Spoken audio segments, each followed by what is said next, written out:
정치적으로 보수적인 기독교가 성경적인 근거가 전혀 없는 거냐, 그렇지 않다는 거를 다 같이 이제 좀 정확하게 이해를 하고 그 장점과 단점을 인식한 상태에서 자기 생각도 견지하고 딴 사람을 비판도 하고 할 수 있다는 말씀을 드렸습니다. 이렇게 이제 정치적으로 보수적인 기독교, 정치적으로 무관심한 기독교, 정치적으로 진보적인 기독교 세 가지 입장을 분석을 해봤는데 결국 저는 이 세 가지가 다 성경적으로 부분적이지 총체적이지 못한 약점이 있고 지금 시대의 민주주의에 대해서도 구체적인 부분에서 약점이 있다고 생각합니다. 성경적인 총체성을 결여하는 것은 보수적인 입장이 얘기하는 권세는 기독교 신앙의 본질이긴 좀 어렵지 않은가. 예수님은 권세를 존중하고 사시다 돌아가시지 않았잖아요. 세상의 로마 권력과 또 종교 권력에 대항해서 사형수로 돌아가셨는데 그 예수를 믿는 기독교인들이 그냥 세상의 권세와 안정만 추구한다는 건 좀 이상하죠. 비정치적인 경거는 하나님 사랑은 쫓지만 이웃 사랑을 놓친 약점. 진보적 입장의 정의는 이웃 사랑을 강조하지만 인간의 한계와 절망적인 면을 경시한다는 약점이 있다고 생각합니다. 민주주의에 대해서도 이제 이 세 가지 입장이 좀 구체적으로 부족한 거는 권세를 존중하는 보수적인 입장이 왕정시대의 왕을 존중하는 건 어쩔 수 없다고 할 수 있는데 민주주의 시대에는 국민을 존중해야지 권력자를 존중한다는 거는 이제 그 차이를 구분하지 못하는 전 근대적인 사상일 수 있고 경건을 강조할 때 이 민주주의 제도 하에서 사람들의 어떤 삶의 조건들을 무시하는 약점, 정의를 추구할 때는 이 절대적인 그 독재와 상대적인 이 불의 사이의 이 상황에 대한 구분에서 이제 약점이 있다고 생각합니다.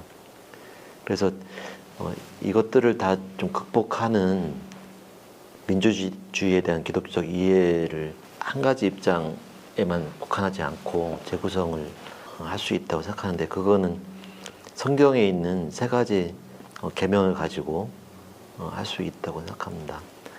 그 이제 교리서를 보면은 그 세 가지 계명을 중심으로 돼 있거든요. 구약의 십계명, 신약 예수님이 주신 이중계명, 그다음에 예수님이 주신 주기도문 이 세 가지에 대한 그 주석들로 이루어지는데 이제 신기한 건 다 앞에 부분은 하나님에 대한 얘기고 뒷부분은 사람의 인생에 대한 얘기거든요. 그러니까 십계명도 4계명, 5계명부터는 이제 부모를 공경하라, 살인하지 말라 쭉 나가고 이중계명 뒷부분도 이웃을 사랑하라는 거고 주기도문도 네 번째 기도부터는 일용할 양식을 주옵시고 이제 이런 내용들이죠. 그러니까 주로 우리가 성경이나 뭐 교회 예배드리고 할 때는 다 앞에 하나님 사랑에 대한 앞부분을 주로 이제 배웠는데 이 세상의 민주주의와 기독교의 관계를 우리가 이제 해명하고 규명할 때에는 이 뒷부분의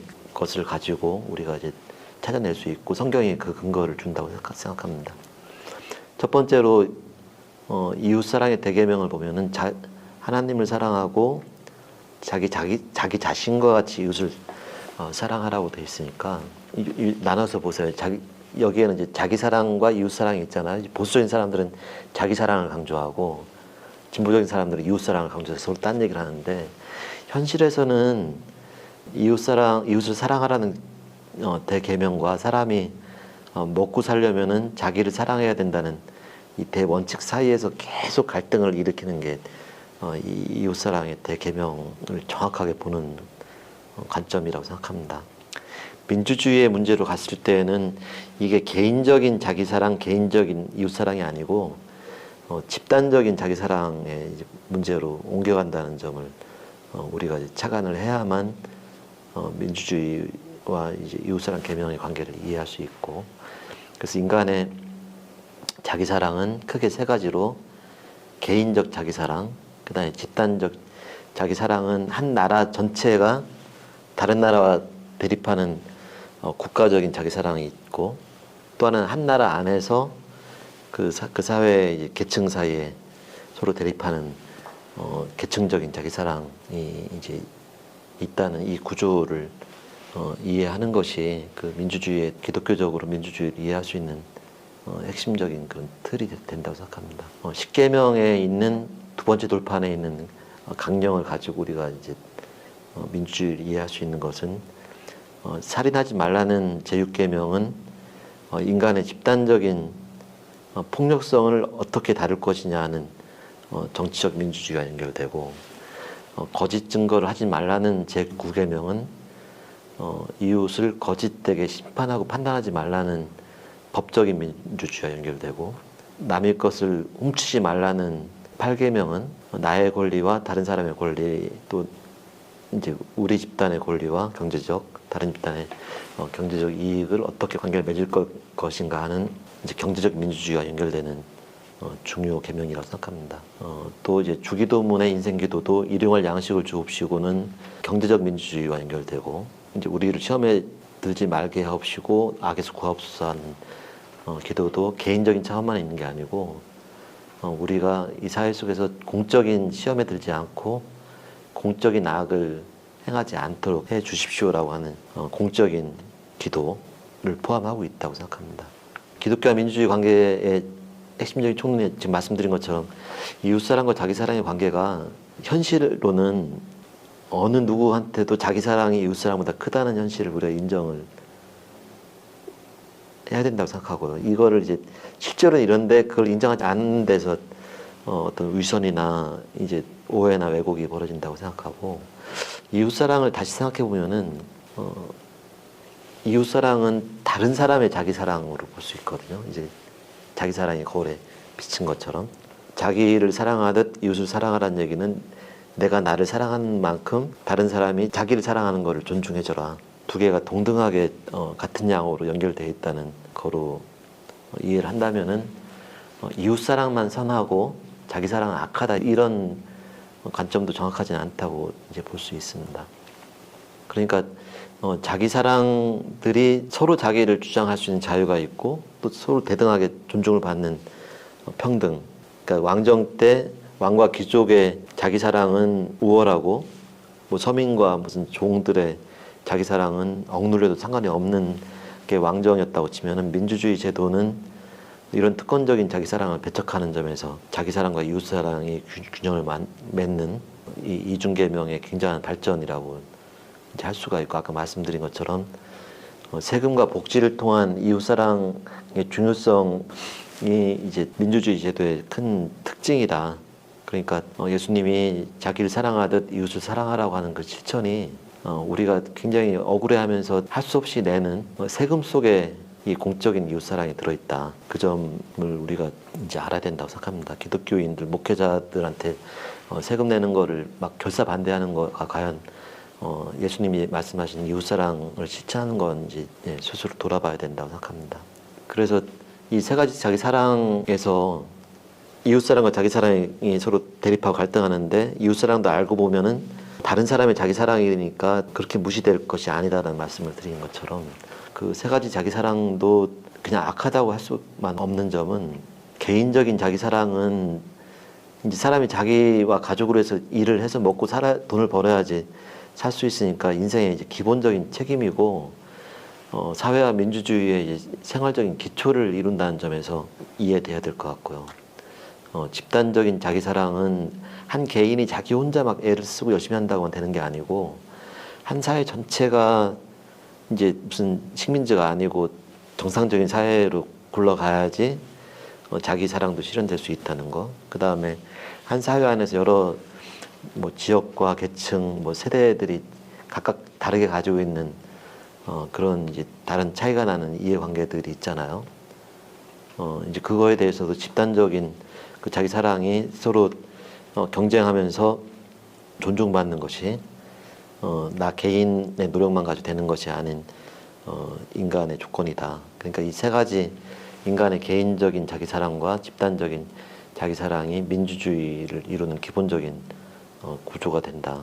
그래서 한 국가가 있는데 그 안에서 제가 여기 이렇게 그림을 그려봤는데 여기 오른쪽을 보면은 오른쪽에 큰 동그라미 속에 큰 동그라미가 한 나라거든요. 이제 그 나라가 한 나라와 민족으로 자기 사랑하면서 다른 공동체하고는 뭐 전쟁을 하거나 싸움을 하는 거죠. 근데 그 나라 안에서는 왕이나 독재자가 위에 있고 평민 시민계층이 아래에 있는 것이 왕정과 독재의 구조입니다. 여기서는 이제 모든 주권을 왕과 독재자가 가지고 있고 밑에 평민 시민은 자기 사랑은 억눌려 버린 거죠. 정치적으로 억눌리고 경제적으로 억눌려서 이게 이제 민주주의가 아닌 왕정 체제를 의미하고, 민주주의는 이제 이 두 집단을 위아래에 있던 거를 옆으로 이제 세워버린 거예요. 그러니까 이제 그 상대적으로 좀 부유한 계층, 상대적으로 뭐 더 서민 계층, 뭐 표현이 서민일 수도 있고 뭐 민중일 수도 있고 뭐 여러 가지 이제 있었고, 프랑스도 프랑스 대혁명으로 왕정을 무너뜨리고 민주화를 한 다음에 보수파는 지롱드파가 되고 진보파는 자코벤파가 된 것처럼 이제 이렇게 계층과 계층의 사이가 한 나라 안에서 서로 옆에 서서 경쟁하는 관계, 이게 이제 민주주의의 기본적인 구조로 이해할 수 있습니다. 이러면은 이제 자기를 사랑하는 만큼 이웃을 사랑하라는 그 이중 계명이 이 표 안에 이제 민주주의 제도 요 그림 안에서 지금 존재하면서 계속 갈등을 일으키는 거죠. 그러니까 우리를 더 사랑할 거냐, 당신들을 더 사랑할 거냐, 이 싸움이 이제 한 나라 안에서 보수와 진보의 싸움이 되는 거죠. 갈등과. 이 두 가지는 이제 민주주의 안에 그냥 들어 있는 것으로 이해하는 것이 맞다고 생각합니다. 이거에서 상대방의 존재를 인정하지 않고 없애버리고 제거하려고 하는 거에서 이제 큰 사고가 나는 거죠. 그러니까 보수적인 입장에서 진보적인 입장을 다 없애버리려고 한 것이 히틀러의 나치즘이고, 진보적인 입장에서 보수적인 입장을 이제 다 없애려고 한 것이 러시아 혁명의 이제 부르주아 계급을 없애는 이제 극우와 극자인데, 현실적으로 이제 헌법적인 민주주의는 이 양자의 공존을 전제로 하고 있고, 그렇지 않으면은 결국엔 민주주의가 아닌 독재나 전체주의로 빠질 수밖에 없는 것이 필연이라고 생각합니다. 민주주의는 이제 이런 그림이지, 이 속에서 완전히 평화롭고 자유롭고 평등하고 이런 이상사회를 이룰 수 있는 그런 그림은 아니라고 보는 것이, 인간은 자기 사랑에 집중하고 자기 사랑을 추진하는 존재라는 인간의 현실과 기독교적 인간관에 부합하는 관점이라고 생각합니다. 여기까지가 이제 아까 말씀드린 세 가지 분리된 개념, 정치적으로 보수적인 기독교, 정치적으로 무관심한 기독교, 정치적으로 진보적인 기독교의 장점과 약점을 극복하고 성경이 얘기하는 이웃사랑의 계명과 십계명의 두 번째 돌판과 주기도문의 인생 계명들을 가지고 새로 구성하는 민주주의 관점, 특히 민주주의는 자기 자신을 사랑하듯 이웃을 사랑하라는 이중 계명에다가 집단적이란 말만 넣으면 이제 민주주의를 할 수 있다고 말씀드리는 겁니다. 그러니까 민주주의는 집단적으로 우리들을 사랑하듯이 집단적인 이웃을 사랑한다.